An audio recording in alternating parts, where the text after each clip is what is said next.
Hey everyone! Today I'm excited to walk you through the Debug Log Studio, a powerful Salesforce native tool that brings debug log management, trace flag control, debug level configuration, and AI-powered log analysis all into one unified interface.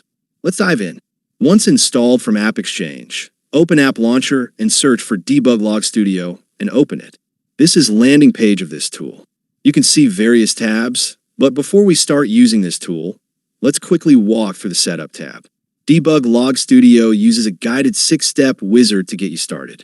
Step 1. Org domain. The tool auto-detects your My Domain URL. Confirm it and click Continue. Step 2. External client app.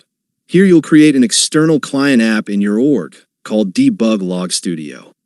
The wizard gives you all the values you need: the callback URL, required scopes, etc. Notice the handy Copy to Clipboard buttons for each value that needs to be copied. Once you have configured all the steps, click on I've created the external client app button at the bottom. Step 3. Auth provider. Create a Salesforce auth provider with name Debug Log Studio AP and using the consumer key and secret from the previous step. Once you have configured rest of the steps, click on I've created the auth provider button at the bottom. Step 4. Named credential. Create a legacy named credential, Debug Log Studio NC, with OAuth 2.0 and named principal identity type. This is what the tool uses to make tooling API callouts. Once you have configured all the steps, click on I've created the named credential button at the bottom. Step 5. Remote site setting. A simple remote site setting for your org's tooling API access. Once created, click on I've created the remote site setting button at the bottom. Step 6. Validate and save. Finally, review your configuration summary. Click Validate Connection button to test everything works, and then Save Configuration button. And we're all set. In case you don't see a success message, please make sure you have followed and configured all the setup steps as per the instructions. Now let's look at the Debug Levels tab. This is where you configure what gets logged and at what detail level. At the top, you'll see the Create New Debug Level form. Click on it to expand. Give it a name. Let's call it Demo Level. You can individually set log levels for database, workflow, validation, callouts, Apex code, Apex profiling, Visualforce, system, wave, and NBA, each with options from none all the way up to finest, just like in standard setup debug log. But here's a nice shortcut. See these quick preset chips? I can click Debug to set everything to debug level in one click, or finest if I need maximum detail. Let me set it to finest and click Create Debug Level button. And there it is in the table below. You can also edit or delete debug levels using the row actions. Next, the Trace Flags tab. This is where you tell Salesforce who to generate debug logs for and how long.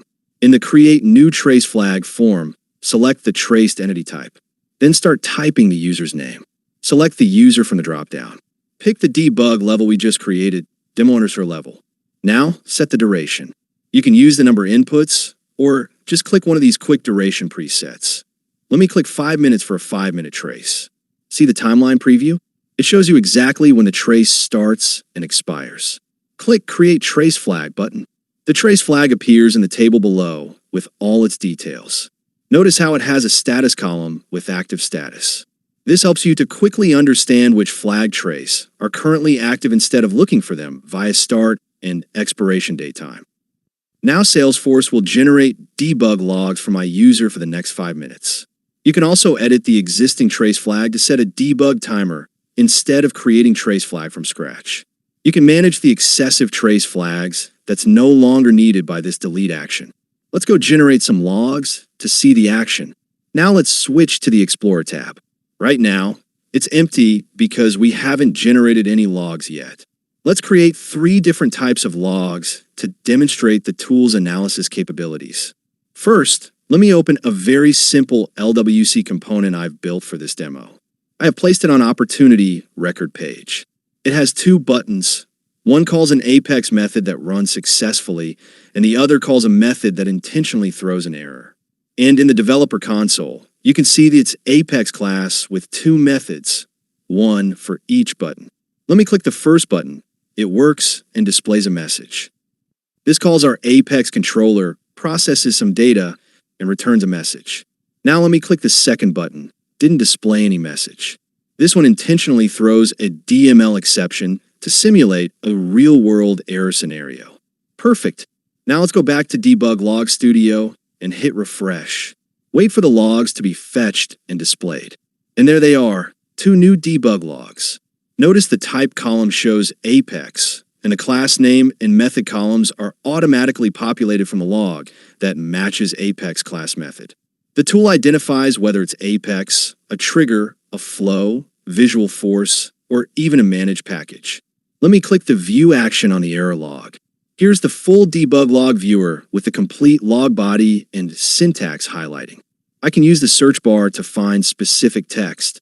Let me search for exception. There it is highlighted right in the log. I can also toggle Debug Only to filter down to display just the debug statements, if there are any. Now let me try the AI summary. The tool sends the log content to an AI model for analysis and generate various insights for action to be taken, including crucial performance metrics. And there's our AI-generated analysis. It identifies the error from the log, explains what happened, and even suggests a fix. I can copy this summary to share with my team for further action. For our second log type, let me navigate to a simple visual force page in the org that is already open for this demo. I'm just going to reload this page, and it will generate a debug log. Let me go back to the Explorer and hit refresh. There's our new log, and notice the type column says Visual Force, and the class name shows the VF page name. The analyzer correctly identified this as a visual force execution. Finally, let's generate a flow debug log. I'll trigger this flow by debug that fires the flow. Now back to the Explorer. Refresh. And there's our flow log. The type says flow, and the name shows the flow's API name. A few more things to highlight on this Explorer tab. Pagination.